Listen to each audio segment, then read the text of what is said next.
Assalamualaikum Bray, welcome to ADR Movies. Tenggelamnya kapal Van der Wijk diadaptasi dari novel sastrawan ternama tanah air yaitu Buya Hamka yang dibuat pada tahun 1938.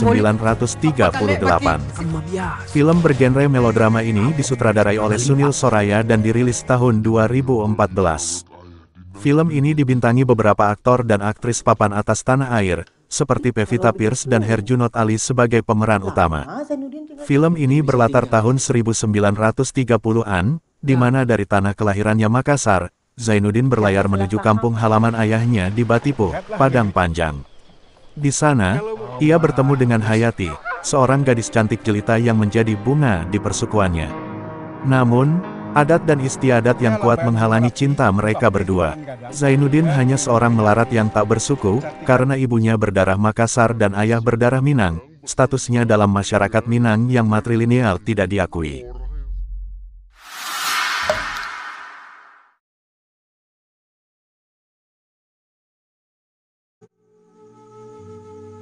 Kisah diawali dari Zainuddin berniat mengunjungi negeri nenek moyangnya tempat ayahnya berasal, Batipo. Zainuddin lalu meminta izin kepada pengasuhnya semenjak kecil, untuk berangkat ke Minangkabau. Awalnya pengasuhnya teramat berat melepas kepergian Zainuddin, walaupun pada akhirnya merelakan keberangkatannya. Zainuddin pun bergembira dengan penuh harap akan sesuatu yang bakal terjadi ke depannya. Namun sangat disayangkan setibanya di tanah asal, kedatangan Zainuddin tidak mendapatkan sambutan baik di tengah-tengah struktur masyarakat matrilineal yang bernasabkan kepada ibu. Belum lagi keluarga dari pihak ayahnya tersebut ternyata hanya pamrih dalam menyambut dia dikarenakan materi yang dipunya Zainuddin. Hingga, dia bertemu dengan sesosok anak manusia yang mencerahkan hari-harinya, Hayati. Berawal dari kebaikan hati Zainuddin yang meminjamkan payung di kala hujan, setelahnya mereka saling berkirim surat. Zainuddin seakan menemukan cahaya hidupnya kembali dan tanpa ragu mencurahkan kesedihannya kepada Hayati. Tak dapat dipungkiri, benih-benih cinta lantas bersemayam di hati kedua insan muda tersebut. Mereka saling mengagumi dan tentu saja saling mencintai, akan tetapi, lagi-lagi harapan kembali pupus karena status yang berbeda.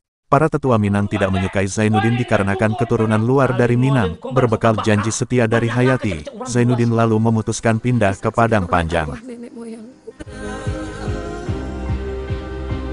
Tidak bisa saya pungkiri.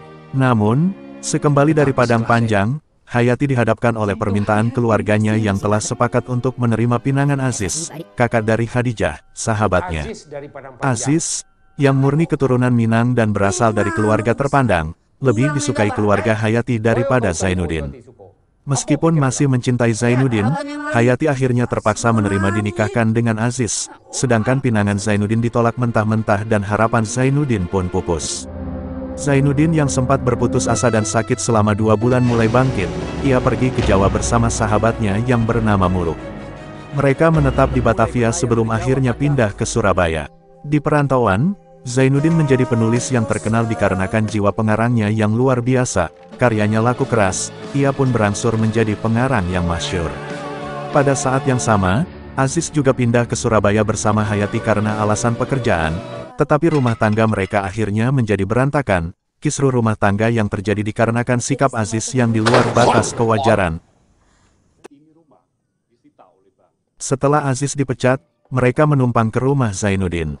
Aziz yang tidak mau menanggung malu karena sudah lama menumpang, meminta izin kepada Zainuddin untuk pergi mencari pekerjaan dan meminta untuk menjaga Hayati, hingga dia ditemukan mengakhiri hidupnya dengan cara yang sadis di suatu kamar hotel.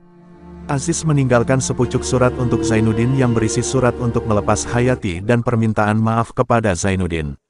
Hari-hari pun dilewatkan bersama Hayati di rumah Zainuddin, kendati demikian mereka dekat tetapi terasa berjauhan. Zainuddin belum serta-merta memaafkan kesalahan Hayati di masa lampau. Hayati akhirnya disuruh pulang ke Batipo dengan menaiki kapal Van der Wijk. Di tengah-tengah perjalanan, kapal yang dinaiki Hayati tenggelam. Dan setelah Zainuddin mendengar berita itu ia langsung menuju sebuah rumah sakit di Tuban. Sebelum kapal tenggelam, Muluk yang menyesali sikap Zainuddin memberitahu Zainuddin bahwa Hayati masih sangat mencintainya dan sebenarnya Muluk teramat menyayangkan sikap dari Zainuddin yang menolak pernyataan cinta Hayati yang tak akan pernah hilang. Setelah Zainuddin tiba di rumah sakit, Muluk menemukan Hayati sedang dirawat dengan peralatan medis yang belum memadai karena menunggu bantuan dari Surabaya. Hayati pun tak bisa bertahan lebih lama karena air laut telah banyak memasuki paru-parunya. Ia pun meninggal. Zainuddin pun menyesali keputusannya. Ia hanya larut dalam dendam yang bersemayam di benaknya selama ini. Keputusannya untuk memulangkan Hayati ke Batipu berujung kematian cinta sejatinya. Namun ia tak mau terjerumus dalam kesedihan untuk kedua kalinya. Zainuddin menulis kisah yang dialaminya menjadi buku terbarunya yang berjudul Tenggelamnya Kapal Van der Wijk, lalu merubah rumah mewahnya menjadi tempat tinggal para yatim piatu yang diberi nama Rumah Yatim Piatu Hayati. Sekian ulasan film kali ini, sampai jumpa lagi pada film berikutnya. Wassalamualaikum.